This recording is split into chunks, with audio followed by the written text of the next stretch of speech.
a procedure, I move to oppose the introduction of the right to fair compensation and transparency in land acquisition, rehabilitation and resettlement, Second Amendment Bill 2015.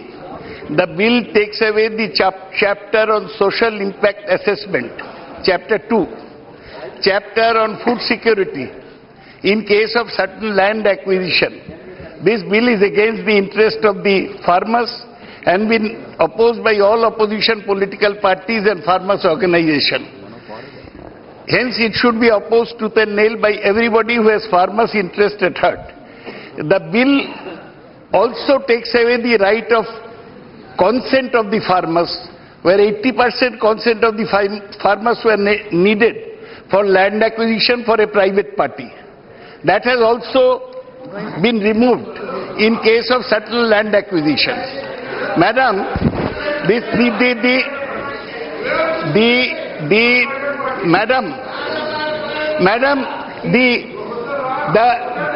bill shows how a bill should not be put, because a unanimous bill was passed in Parliament in 2013.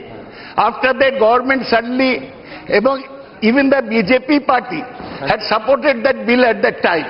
The government suddenly brings a second amendment. Because of the majority, they pass it in Parliament. Then Lok Sabha passes it. It is not even taken up in Rajya Sabha. After the session is adjourned briefly, the government issues an ordinance.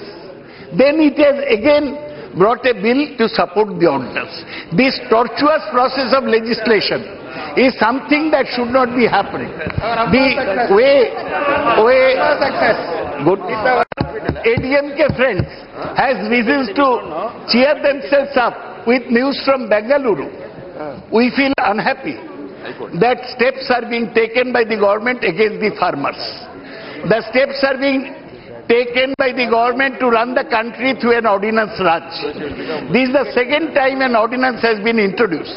Hence, ma'am, with all the force at my command, I oppose the introduction of this anti-farmer bill, which takes away from the farmers their own right to give consent for their land acquisition, and also which takes away from farmers the right to have a social impact assessment on their land acquisition, as also the minimum provisions for ensuring food security.